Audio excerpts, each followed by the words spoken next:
Who has not heard of the favelas? The dictionary translation is slums or sometimes shanty towns. In reality, the first time the term was used was in a district called Canudos. There was a little square there with a tree called a favela. A community grew up around the tree and took its name from it. Ever since, whenever a group of families finds an uninhabited spot and builds houses there, they call it a favela.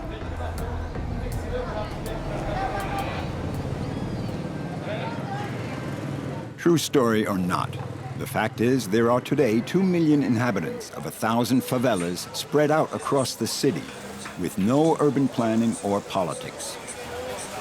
Originally, the favelas nobly gave shelter to the poor, and the water that ran down from the mountains was pure. Today, those forest streams run through kilometers of favelas with no purification plants or sanitation. The water that flows into the Bay of Rio is polluted, toxic even. Biologist Mario Moscatelli is a key figure in nature conservation in Rio. Above all, though, he's a fighter. He's the spokesman for all those who, like him, are tired of the city's apathy and the powerlessness of the state. He's funded by residents' associations and real estate companies. And once a week, he flies over the bay and the lagoons of Rio to monitor the pollution and denounce the polluters.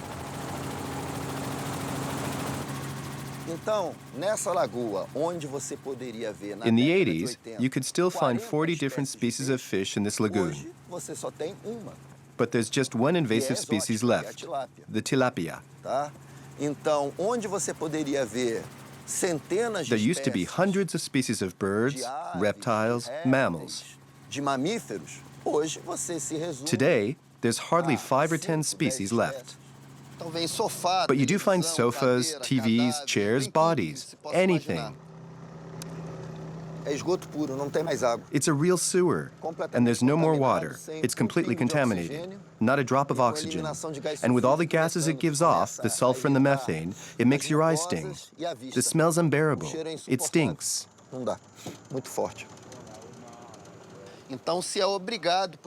this 130-hectare area, we've had to install about 2 kilometers of fencing. I think I must be one of the world's most qualified garbage men. I spend 95% of my time, me, a biologist, stopping rubbish getting into regeneration zones and clearing rubbish out of them.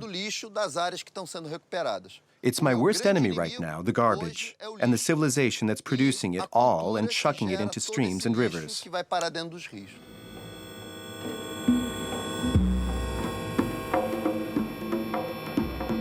Observing Rio's ecology since 1997, Mario Moscatelli has seen urban and industrial pollution poisoning ecosystems in the bay, from the lagoons, the marshes, and even the lakes, throughout the whole of Rio and its suburbs.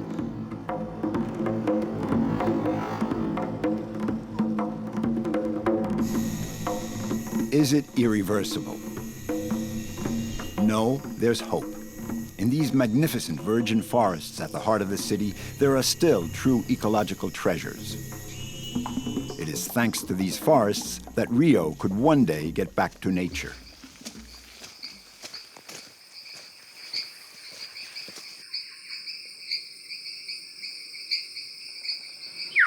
Up there, the forest is nature's barometer.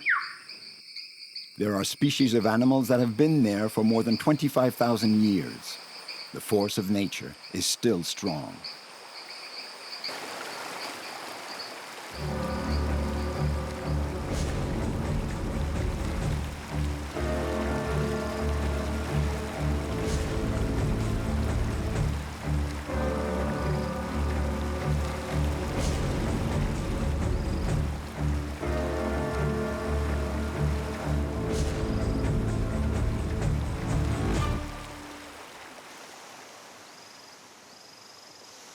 .6 centimeters. Vinicius is one of the rare urban biologists to take an interest in Rio's surviving animals. Like this frog that's only found here on a 100-meter stretch of river deep in the forest. Folklore says that these are magical creatures, but this one looks so small and fragile.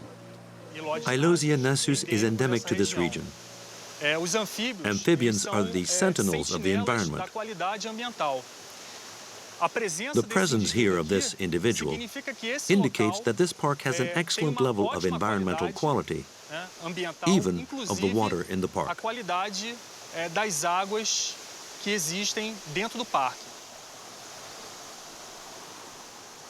In well-preserved areas covered with forest and little streams, the quality of the environment attains a level that favors the presence of these animals. The further down you go in the forest, the more wastewater you find emptying into the rivers. So when you get near the houses, these amphibians tend to disappear.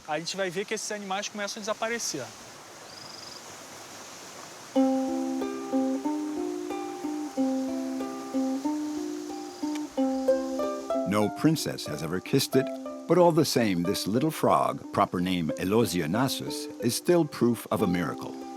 There are still many preserved areas from which Rio could regenerate itself. The battle is not lost.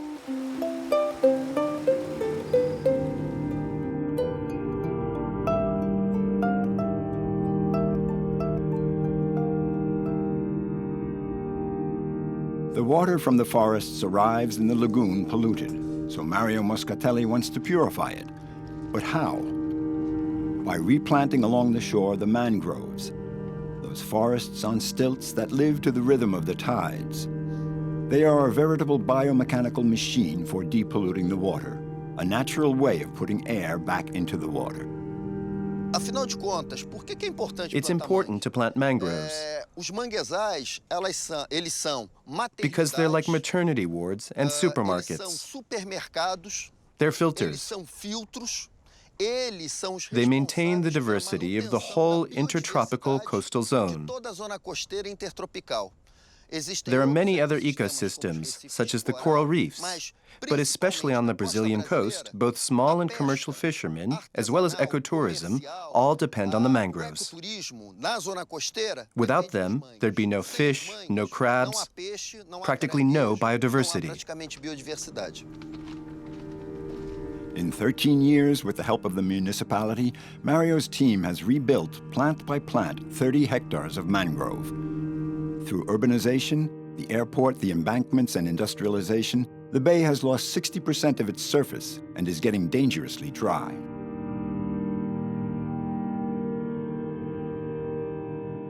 The greatest loss, 35 years ago, was the 130 hectares of mangrove buried beneath the city's Gramacho refuse dump, a landfill the size of a 130 football stadiums, right next to the city and right on the bay at water level.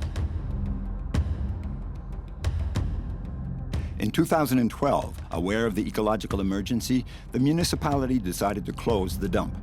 But for 35 years, Gramacho, covered these days by a thick coat of soil, accumulated 9,000 tons of waste per day. The closure of the landfill was both a difficult decision and a difficult task. There were 20,000 recyclers, the catadores, working there in nightmarish condition, risking their lives every day amongst the constant trucks and the whims of the bulldozers and rendering the site inaccessible. But after years of false promises, the city of Rio has at last closed Gramacho. It's the first tangible sign of the city's transformation, the beginnings of a political will that took shape only a month before the Earth Summit. Since the closure, most of the recyclers have been encouraged to leave and paid off. Rose, who made her living from the dump, did not want to leave. Along with her husband, she opened a little recycling business. Every day, she stocks up from cast-offs at the shopping centers and here and there in the city, sorting and resorting the waste to sell it on to wholesalers. In 2 years, she has gone from a horse to a little van, and now a truck. These days, she can load a ton of waste every trip, and usually recycles 800 kilos of it. Before I worked at the landfill, I didn't know what was polluting and what wasn't, what you could or couldn't recycle. We threw stuff around and wasted a lot of it. So I learned to recycle and to think of the environment and nature I came to understand a lot about nature, and I'm still learning.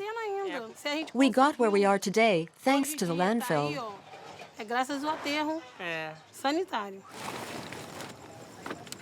Plastic, scrap iron, aluminum, paper, cardboard, glass. Rose and Marco Aurelio sort 20 sacks a day. The plastic sells at 45 euro cents the kilo. Cardboard and paper fetch 25 cents. Their hard work means their children now go to school.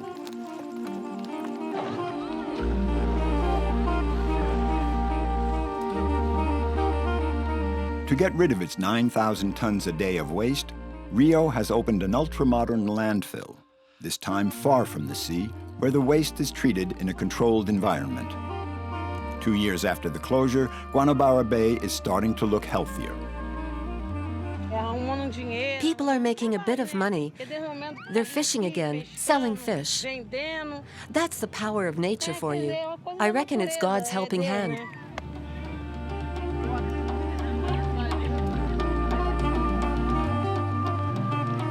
The closing down of Gramacho has been hailed as the end of a crime against nature.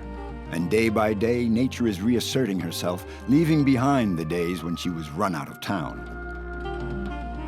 Until the 1970s, Brazilian government was asking companies that produced a lot of pollution in Europe and United States to come to Brazil because they publish advertisements saying, "Welcome pollution, we are open for pollution." The policy of excessive development belongs to 20th century history.